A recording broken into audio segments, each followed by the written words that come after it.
Have you ever heard of a company like actually getting sued for supporting diversity? Yeah, it sounds kind of crazy, right? It does. But that's what happened to not one, but two organizations, Fearless Fund and Hello Alice. Wow.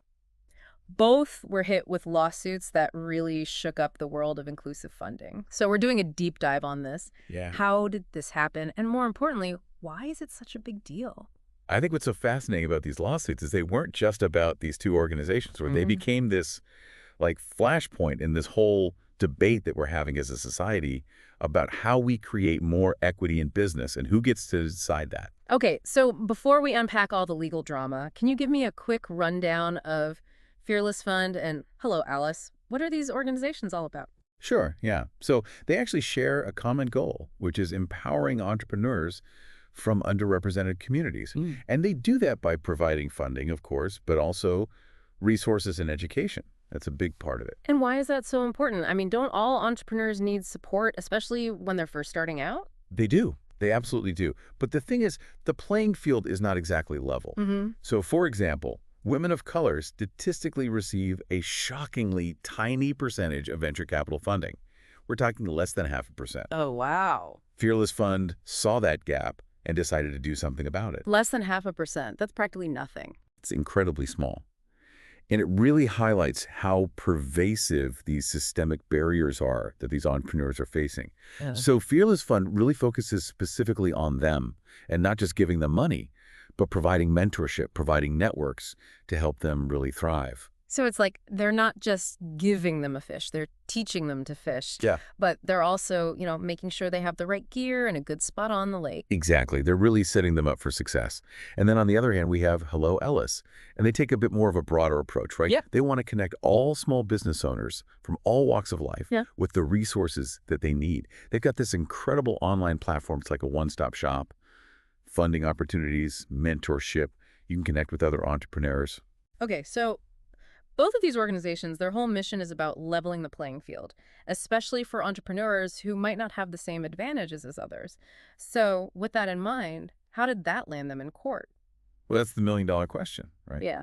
The lawsuits essentially claimed that by prioritizing certain groups, these organizations were engaging in, get this, discrimination. Wait, so wanting to help entrepreneurs overcome those bigger hurdles, that's considered discriminatory? It is according to the groups who filed these lawsuits. Wow. They often point to things like the Equal Protection Clause of the 14th Amendment Yeah. or the Civil Rights Act of 1964 and say, look, these laws prohibit any form of discrimination based on race or origin, even if your intention is to promote equality. Okay, so it's like saying, hey, everyone gets the same size shoes, even if some people have bigger feet. Too bad.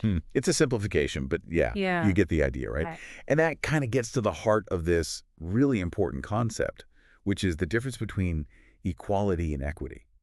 Because you can't achieve true equity Right. if you're treating everyone the same when they're not starting from the same point. Right, like that illustration with the boxes. Exactly. Where everyone gets a box to stand on to see over the fence, but some people started further back, so they still can't see. Exactly. 100%. Okay. And that's what Fearless Fund, that's what Hello Alice, they were trying to address those systemic disadvantages that make it harder for some entrepreneurs to succeed, right? Yeah. But then, boom, hit with these lawsuits. And now they have to defend themselves. So how did they respond, besides, obviously calling their lawyers? Yeah, of course. Well, both organizations kind of went into this like full-on crisis mode. Think war rooms with, legal experts, cybersecurity measures to protect against, online attacks, reaching out to other organizations who had been through similar battles, right? Yeah. Getting advice, getting support. Wow, that sounds intense. Did your research mention anything about how the founders were, personally coping with all this? It definitely took a toll. Yeah. One of the founders even spoke about needing to take a sabbatical just to prioritize their mental health, Wow. which I think really highlights the kind of personal sacrifices involved in fighting for such an important cause. Right. For sure. But then beyond that personal impact, there are these broader implications here, right? Right, because this isn't just about Fearless Fund and Hello Alice at this point. 100%. This is part of a much bigger trend that we're seeing. Okay. There's this growing wave of legal challenges that are targeting diversity and inclusion initiatives Really? across different sectors. It's not just in business or entrepreneurship, it's everywhere.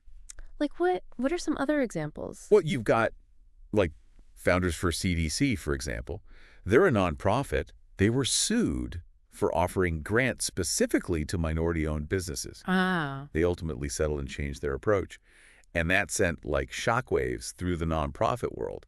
People were like, wait, so is targeted support even legally viable anymore? It's like this clash of ideologies. You've got this one side that's like, hey, we need targeted support to level the playing field. And the other side's like, no, no, no, that's reverse discrimination. So, I mean, where does that leave us? Like, what's the current state of play with all this?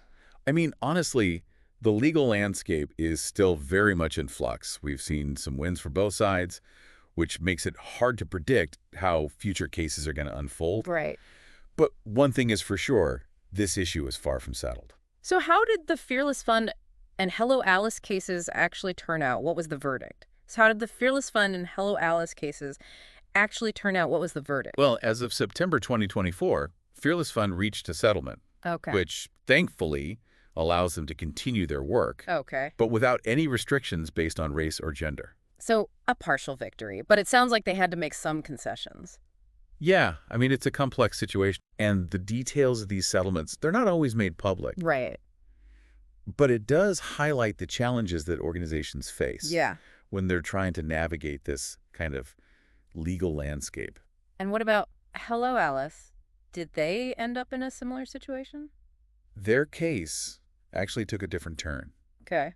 They actually won their case in an Ohio court, Wow. which allows them to continue operating as they have been. That's a win, right? I mean, does that mean they're in the clear? It's definitely a significant victory, but it's not necessarily a final one. Okay. There's still a chance of appeals or even new lawsuits popping up Oh, in wow. other jurisdictions. Oh, man. So yeah, this issue is far from settled. It almost feels like a game of legal whack-a-mole. Yeah. So where do we go from here? This feels like kind of a pivotal moment for the future of diversity and inclusion efforts. 100%. You're right. These cases have sparked this, like, national conversation Yeah. about how we address these systemic inequities. Yeah.